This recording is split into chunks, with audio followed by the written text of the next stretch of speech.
Shalom saudara yang kekasih, kali ini saya ingin menyampaikan kesaksian tentang seseorang yang belum lama ini meninggal.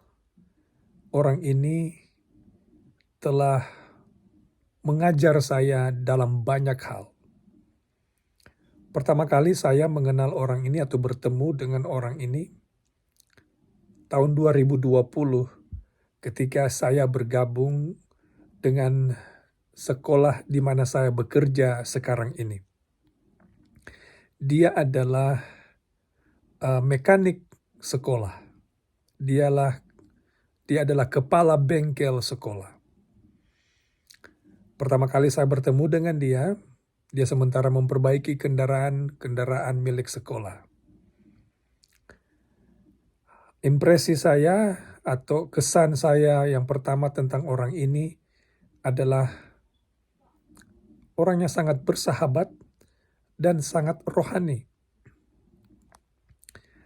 Saya terlibat dalam beberapa kali perjalanan sekolah bersama dengan orang ini dalam menemani anak-anak atau students di sekolah kami dalam trip-trip mereka ke berbagai tempat.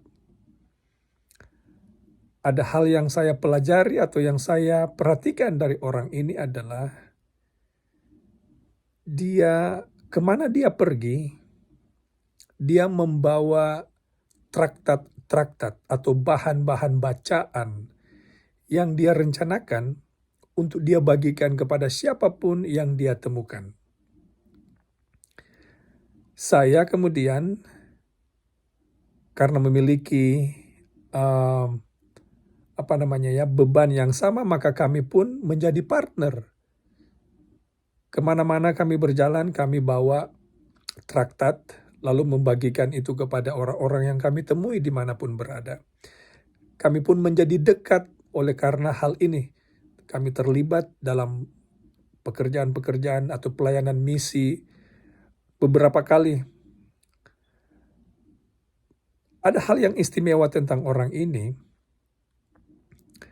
Satu kali kami dalam perjalanan pulang dari satu trip sekolah, saya yang mengendarai kendaraan, dia duduk di samping saya. Kemudian tiba-tiba HP-nya atau handphonenya itu bunyi. Saya masih ingat ketika itu jam 3 sore. Lalu dia katakan, "Pastor Kenny, it's time to pray." Dia bilang, "Pendeta Kenny, sekarang waktunya kita berdoa." Jadi meski saya sementara mengendarai kendaraan, dia terus langsung berdoa.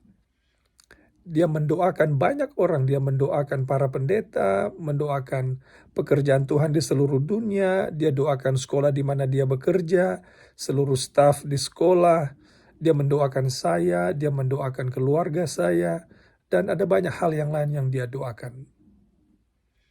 Ternyata dia mengatur HP-nya itu di jam 6, jam 9, jam 12, jam 3, di mana dia harus berdoa. Hal yang kemudian saya tiru. Hal menarik yang lain yang sangat berkesan kepada saya tentang orang ini, dia tidak pernah mengeluh. Dia divonis kanker, salah satu jenis kanker yang paling ganas. Dia tidak pernah mengeluh, dia tidak pernah membicarakan tentang keburukan atau komplain, mengeluh kepada Tuhan tentang penyakit yang dia alami. Sebaliknya, dia memuji Tuhan, dia katakan biarlah apa yang dia alami ini memuliakan nama Tuhan atau kemuliaan Tuhan boleh dinyatakan dalam hidupnya. 2 minggu sebelum dia meninggal, saya melihat kondisi fisiknya sudah menurun drastis. Dia kehilangan banyak berat badan, menjadi sangat kurus.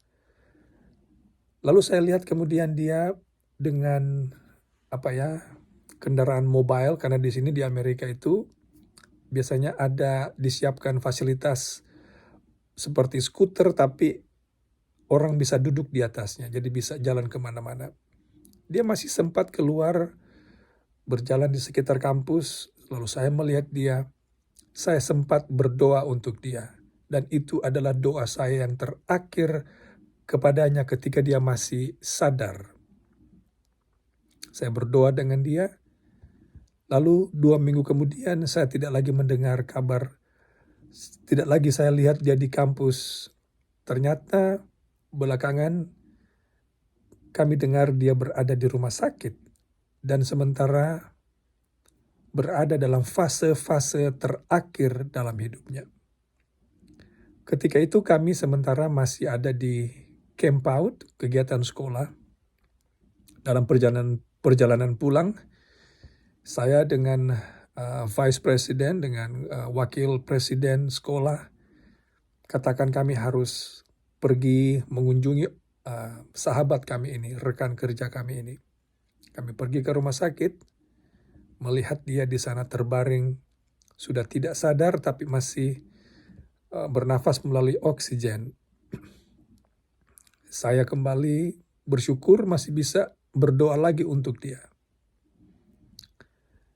Lalu kami kembali lagi beberapa jam kemudian untuk mengunjungi kembali dia.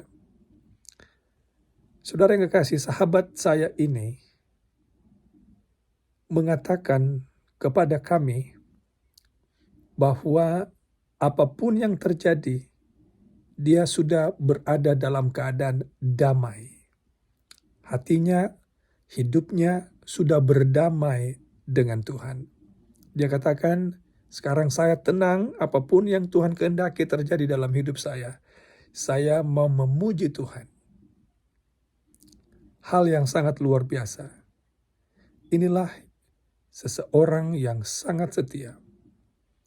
Menjelang akhir hidupnya, kesaksian yang saya dengar dari Vice President sekolah kami dan dari istrinya, ketika dia dibawa pulang karena sudah divonis oleh dokter, dia tidak lama lagi akan hidup. Ketika dia dibawa pulang menggunakan ambulans, pulang ke rumah, sebelum para medis ini kembali ke rumah sakit, dia mengatakan, bolehkah saya berdoa untuk kalian? Jadi dia mendoakan petugas medis ini satu demi satu. Dia menyebut nama-nama mereka sebelum mereka kembali ke rumah sakit. Para perawat kemudian menangis karena mereka belum pernah melihat orang yang sudah di penghujung hidup, sudah akan mengakhiri hidup, masih mau mendoakan orang yang lain. Saudara yang kekasih, kita tidak tahu hidup kita kapan akan berakhir. Boleh jadi kita bisa meninggal kapan saja. Tapi apapun yang terjadi kepada kita, biarlah kita memiliki hidup yang setia, oleh sebab kita tidak tahu apa yang akan terjadi. Tapi meski maut mengetuk pintu dari orang ini dan siap menjemput orang ini, sahabat saya, dia telah siap dan mengatakan biarlah kemuliaan Tuhan terjadi dalam hidupnya. Ini mengajar saya bagaimana mempersiapkan diri untuk masa depan ketika maut menjemput. Saya mengajak saudara, marilah kita berdamai dengan Tuhan, memiliki hubungan yang dekat dengan Tuhan. Oleh karena hanya dialah harapan kita satu-satunya di balik kematian. Tidak ada hal yang lain yang sanggup menyelamatkan kita selain Yesus Kristus. Biarlah pengalaman ini menjadi berkat kepada saudara dan saya. Tuhan memberkati.